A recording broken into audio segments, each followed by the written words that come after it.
தந்தி TV நேயர்களுக்கு வணக்கம். இன்றைய திருவிமர்சன நிகழ்ச்சியில் நம்ம பார்க்க போகிற திரைப்படம் மாஸ்க். நடிகர் கவினுக்கு இந்த படம் ஒரு முக்கியமான படமாக பார்க்கப்படுது.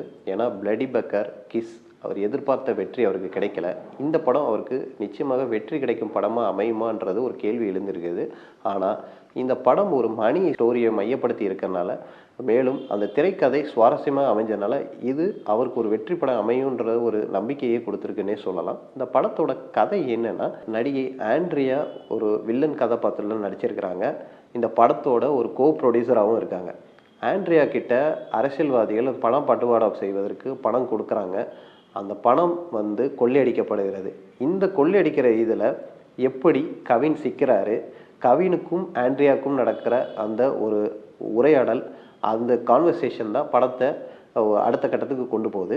மேலும் கவின் இந்த படத்தில் ஒரு டிடெக்டிவ் ரோல் ப்ளே பண்ணுறாரு. தனக்கு பணம் தான் உலகன்ற ஒரு டிடெக்டிவ் ரோலில் ப்ளே பண்ணுறாரு. இந்த 2 மணி நேரம் நம்மளை ஒரு என்கேஜிங்காக கொண்டு போகிறதுக்கான வேலைகளை புதுமுக இயக்குனர் நல்லாவே பண்ணியிருக்காருன்னே சொல்லலாம். படத்தோட இன்னொரு ப்ளஸ் ஜிவி பிரகாஷோட மியூசிக்.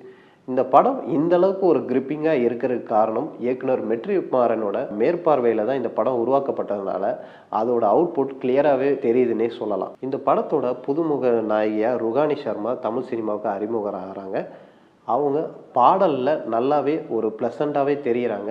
பட் கதைக்கு அவங்களுக்கான இம்பார்ட்டன்ஸ் கொஞ்சம் குறைவாக தான் இருக்குது. இன்னும் அடுத்தடுத்த படங்களுக்கு அவங்களுக்கான ரோல்ஸ் வருன்றது ஒரு எதிர்பார்ப்பாக தான் இருக்குது. பட் ஒரு ப்ராமிசிங்கான ஒரு லீடாகவே தமிழ் சினிமாவில் அவங்க வருவாங்கன்றது அவங்களோட அந்த சின்ன ஸ்பேஸ்லேயே தெரியுது. மேலும் எல்லா படங்களும் வித்தியாசமான முறையில் ட்ரை பண்ணுற கவினுக்கு இந்த படம் நல்லா பார்த்து செஞ்சுருக்காருன்னே சொல்லலாம். அதோட உழைப்பு இந்த படத்தோட அவுட்புட்டில் நல்லாவே தெரியுது. இந்த மாஸ்க் படத்தை பொறுத்த வரைக்கும் இந்த கிளைமேக்ஸ் காட்சி ஜஸ்டிஃபையாக இருக்கிறதுனால தான் இந்த படத்தோட ப்ளஸ்ஸாகவே இந்த படம் முழுக்க அது கொண்டு போய் அமைஞ்சிருக்குன்னே சொல்லலாம். கவின் ஆக்டிங்காக இருக்கட்டும் சரி, ஆண்ட்ரியா இருக்கட்டும் சரி. ஆண்ட்ரியாவுக்கு நம்ம அந்த வில்லன் ரோல் ஒரு நெகட்டிவ் ஷேடு அவங்க பிரமாதமாகவே நடிப்பாங்கன்னு சொல்லலாம். இந்த படத்துலையும் நல்லாவே 100% ஜஸ்டிஃபை பண்ணியிருக்காங்க. ஏன்னா அவங்க கோ ப்ரொடியூசர் வேறு இன்னும் கொஞ்சம் எஃபெக்ட் போட்டிருக்காருன்னே சொல்லலாம். ஏன்னா அவங்களோட அந்த மிரட்டல், அந்த கண்ணிலே அவங்களோட அந்த மிரட்டல் சீன்ஸ் எல்லாமே அந்தளவுக்கு நல்லாவே ப்ரொஜெக்ட் ஆகிருக்குன்னே சொல்லலாம். மேலும் ஒரு திரைவிமர்சன நிகழ்ச்சியில் உங்களை சந்திக்கும் வரை உங்களது விடைபெறுவது உங்கள் ராஜா. சினிமா உலகை ஃப்ரேம் பை ஃப்ரேம் படம் பிடித்து காட்டும் தந்தி டிவி சினிமா சேனலை இப்பவே சப்ஸ்கிரைப் பண்ணுங்க.